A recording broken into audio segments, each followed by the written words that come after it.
up, y'all? It's KMedulla with Sip Talk, where every day is a great day to create and passion fuels your purpose. We're going to be sipping and talking today with my girl, Kelly.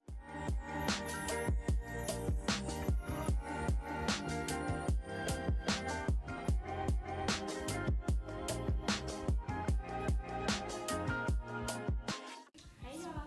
So, Kelly, tell us about yourself, girl. Wow. Okay, so my name is Kelly Free Spirit. I'm an artist. I'm a goddess. I am a healer. I'm a warrior. And I'm really grateful to be here with you at the Sip Museum. I love the culture that is here in Atlanta, and I'm really grateful that you have provided us a space to come and be free and paint and just keep the culture moving forward. So I'm really grateful to be here. Looking forward to many more Sip Talks. Yes, girl. Yes, I'm so excited for us to just be sipping and talking today. Yeah. And it always just feels good to be around creatives and just to be able to just create together. And it's so crazy how our energy kind of like just heals each other. I really love that. So, girl, tell me about this quarantine. How has it affected your creative process? Sure. This quarantine has really been an interesting time period for me. I moved. So I used to live with my grandmother, my mom, but I moved out to a farm. Okay. Yeah, it's pretty lit, it's pretty cool. And in the middle of my move, I had paintings like underneath my bed. And I was like, am I just gonna leave these paintings underneath my bed at my mom's house? No, I'm not. So I had like a virtual art sale. So I lined up like 25 paintings on my porch, and I was just, talking to my audience, talking to my supporters, and was like, listen, these are reduced price, I'm moving, and I'm jumping into full-time artistry. So y'all, come and get these paintings, and I'm so blessed. I sold 23 paintings in 2 days. Wow, that is amazing. Thank you. I told myself for some reason, quarantine, people aren't going to be spending money, people aren't going to be buying artwork. It's just a lot of fear. A lot of fear we tell ourselves, and a lot of it is nonsense. It's complete nonsense. To be honest, like this quarantine period, I've been able to express myself more and make more money as an artist than I ever have of like the whole year, like prints and selling my artwork. But also, it does take a toll on your mental health when you are not allowed to go and do things that you like to do. Even as a loner, I even like to get out and go to a bar sometimes, have a little glass of wine, or come somewhere like this, like the Creative Center, Peter Street, anywhere where artists really link up. Little 5 Points. Right.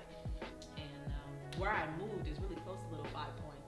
And it's kind of a reason why I moved over there.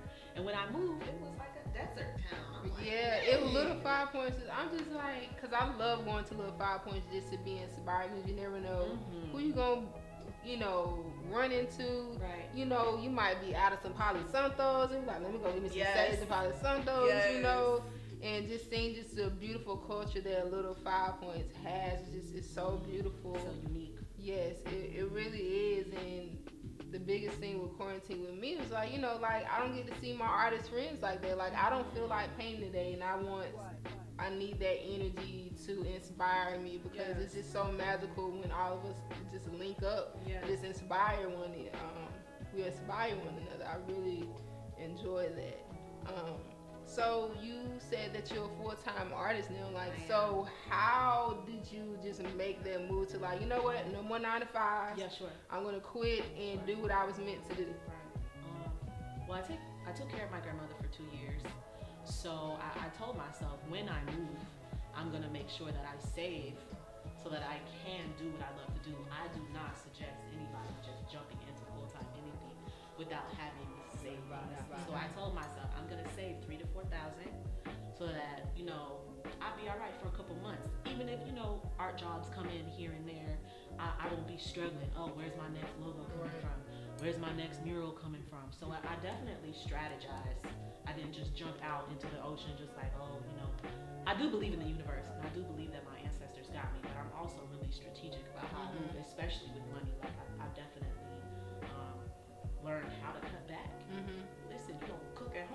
Right. Y'all, take you a lunch to work. Right, y'all, that sounds like a lot of fun, but guess what? I have to budget. Right. So I definitely prepared myself mentally. Mm-hmm. I prepared myself financially. I prepared myself spiritually for the unknown. Mm-hmm. Because when you jump into something, it's like shaky waters. You know, you have to find the balance within yourself. And I'm very grateful that I have such a loving community around me. I'm really grateful that I have established a really great connection with my social media. Right. So that people are constantly buying my artwork in my Etsy shop. People are constantly messaging me like, there are some commissions that I can't do, like, right. and I pass it to a friend, or so I'm extremely blessed that I'm now able to wake up and do what I love. I'm extremely blessed.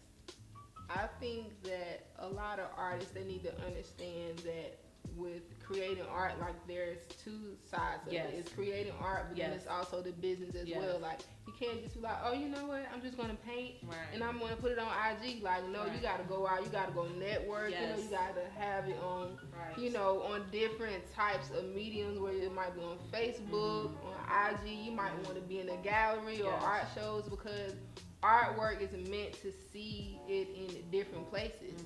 So, you know, depending on where your audience is, you have to reach them in different type of ways, you know, and just always being consistent. And that's the thing, like, you have to be consistent.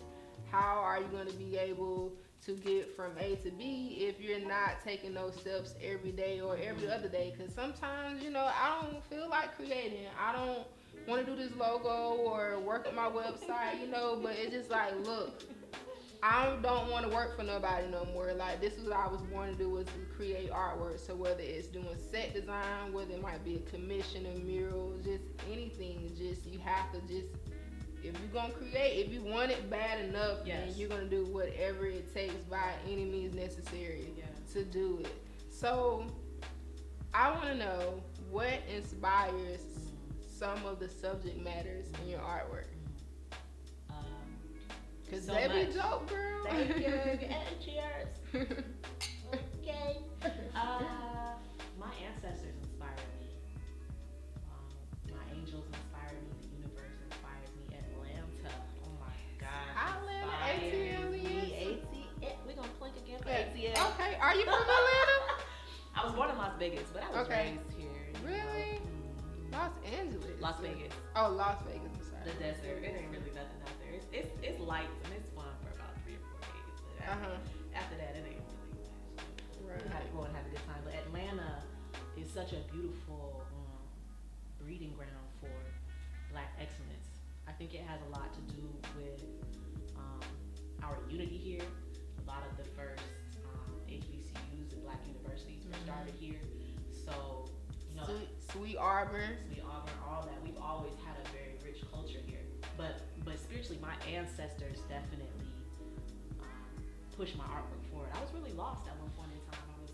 I was depressed.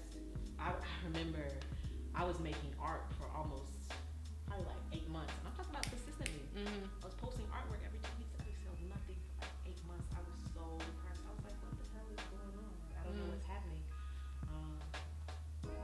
But then I spoke to a spiritual advisor of mine, and he said, you know, you need to honor your ancestors. You need to think about the people who came before you. So that really helped me out of my depression. And I also love African spirituality. I love learning about Orishas and Oshun and Obatala and Ogun and Oya and Yemeya. I do not pray to any specific deity, but I believe in the universe, I believe in my angels, I believe in my ancestors. These are things that nobody can tell me nothing about. My ancestors follow me and bless me daily. The universe, we are all connected to the universe. And my angels, I definitely believe in spirits that are here in the physical and the spiritual world to guide me. So my artwork is definitely centered around my spiritual belief. Like spirituality, right? I think that everything is spiritual. These mics we have on are spiritual. There's a frequency flowing through this mic. You know? You have your own frequency, but then you are also a spirit. Like, when I look at people, I don't just see bodies, I see spirits. You know, I don't know how other people look. That's how I see it. So spirituality plays a major part in my art. I could see that just from the different animals that you create, but then the beautiful black figures that you create, and the kings and the queens and the colors. I could see all that in your artwork, so I'm so excited to get into this show and tell. Okay. But first, we want to know, what advice do you have for artists out there that's starting off? Like, look, I want to quit my 9 to 5. What can I do? Or just we want to know. I think artists, we can get really caught up in fantasy. We also really like to party. Yeah. Ain't nothing wrong with, look, everything in moderation. Yes. Right? We're going to have maybe a glass or two, but not like 3 bottles. Right. So I think that we have to heal first. We have to understand our traumas. We have to understand our insecurities. Yes. And once we get a handle of those things, we can kind of understand the world around us more. So once we understand ourselves more, we can understand artwork more because we understand ourselves. So I definitely think that whether it's therapy, whether it's art, because art is therapy. Right. But I definitely think that there is some shadow work that needs to be done so that you are not escaping from life. Because I feel like a lot of people use drugs to escape. Right. A lot of people use sex to escape. Right. A lot of people use a lot of different things to escape. And for me, art is not an escape. Like art, I'm very intentional about that. So I think that focusing on your mental health as an artist is everything. Shut out the world. Shut out social media if you need to. Right. I definitely use social media to my advantage, but there are some days where I'm like, listen, I'm not getting on social media till 3:33. Right. Because my thing is, social media, it could be so, distracting sometimes. Like, go on there for a purpose, whether you might go and scroll a little bit just to see what might be going on, some events that you might want to network at, or be inspired by some artists. Right. Or, you might be reaching back out to your audience, answering questions or DMs, looking for more opportunities. Right. But don't just waste all your time on social media, because, because my thing is, you could be painting, or you could be writing, but you said it when you were saying, with art, just creating is very therapeutic with me as well, because just the series that I'm working on right now is a self-portraiture of myself, which is actually behind us, you guys. Nice. So it just pretty much. Oh, you feel like that? Girl, that's me, girl. Yes, girl. Okay. You're so silly. That's beautiful. But it's just where I'm able to be vulnerable with just, sometimes I'm depressed, sometimes I'm happy, sometimes I'm sad, and when I'm creating these pieces, I'm just learning more things about myself, like, why am I happy? What are my triggers? Studying yourself. Just really studying myself, because, I write a lot as well. So just finding those different things that's going to help you figure out how to be a better you, pretty much. And that's what art, that's what art does for me, especially because a lot of my artwork deals with spirituality and nature. So most of the things that I create, I was outside creating art, or maybe it might be floral or something that has to deal with nature. Like, I love nature. Nature is healing. Yes, it is. Like, I love just being in the water. And just, yes, you guys. So we gonna stop Aquarius. Talking forever. Us being Aquarius, girl, look, we'll take you everywhere.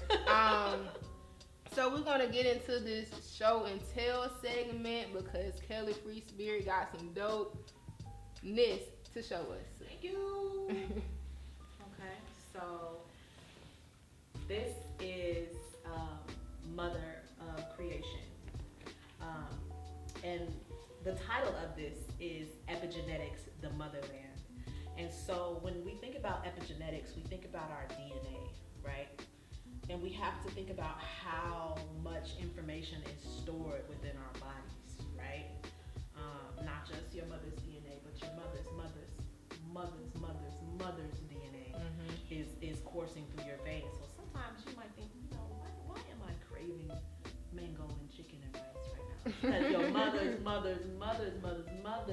craved, mango and chicken and rice. But also, we have deep-seated pain not only are we dealing with our own trauma, we're dealing with ancestral trauma. Mm-hmm. So there's so much that goes on within our DNA, and I put these strands on here just to remind people that, you know, you come from somewhere. You are not just here. There's a reason why you're here. The people sacrificed for you to be here. So she is the mother of creation. She is the first woman, and she is the African woman. I think that the African woman is the most powerful woman on the planet. Absolutely. I think that she is the queen of queens. You know, she makes kings. She builds dynasties. She's also soft and nurturing. She can do so many different things, and she brings life. What other entity in this world can bring life other than a woman? So I think that I am celebrating women more and being more intentional about celebrating the African woman with, you know, big noses and big lips and strong features. I also like to paint blue people. I don't know what that is. I was just about to say something like, it's something to me when I see it, it evokes so much emotion with that blue, because of course colors make you feel different things. But it's just for some type of reason, it's like when I'm looking at it, it's like I kind of feel her pain, you know, the good and the bad, you know, with her having to carry just the weight of just the world. Like I definitely, hold on, is that the world right there? That is the world. Oh, look at me knowing stuff. Yes, but so like, yes, and then just how you have like the elephants in here, and just like, I know this is Africa, because that's where all of us derive from anyway. Yes. So yes, like, so yeah. And I also love space. Like, something about space is just really interesting to me. Just like this big black hole of just like different planets. So we have our own planet of people, right? But then out in space, our planet is like a small seed compared to other planets. It's just really mind blowing when you think about like what it could be all like out in the universe. You know, we are grand and we are big and we matter, but then also we're such a small part of like the entire existence of the universe. You know? Exactly. But yeah, I love sunsets and being out in nature and bright colors. I think it's really peaceful. I think it's really welcoming. Like when I see this, I think of the opening of The Lion King. It's the sun for the black. Girl, we were so lit when they did the retake of the movie. Yes. I'm just like, I love just reliving my childhood. Like, it was so fun. It was so much fun. So nurturing, right? That nostalgia. Yes, I'm big for nostalgia. Girl. Yeah, me too. Thanks so much for sipping and talking with us, Kelly. So how can our viewers find where you are? I am on Instagram, Kelly Free Spirit 333. I am also on Twitter. You can find me at theartist1111, so 4 ones. You can find me on Facebook, Kelly Nicole Johnson, but it's probably a lot of Kelly Nicole Johnsons. So you can look for my Facebook page, Free Spirit Slim. That's on there. But if you Google search Kelly Free Spirit, I think I should be able to pop up somewhere in different blogs and interviews and stuff. You know your girl creating name out here in these streets. So you guys, make sure you follow Kelly Free Spirit. Thank you so much for joining us on Sip Talk. Make sure you subscribe to our YouTube channel at Sip Museum ATL, Facebook Sip Museum, as well as Instagram. We on MySpace too. No, I'm just joking. But so follow us on IG at Sip Museum ATL, and drop some comments below if it's some topics that you might want us to cover, or any questions that you may have. Drop it down in the comments, because we would love to just sip and talk to you. And thank you so much. And remember, every day is a great day to create. Passion fuels your purpose. See you guys.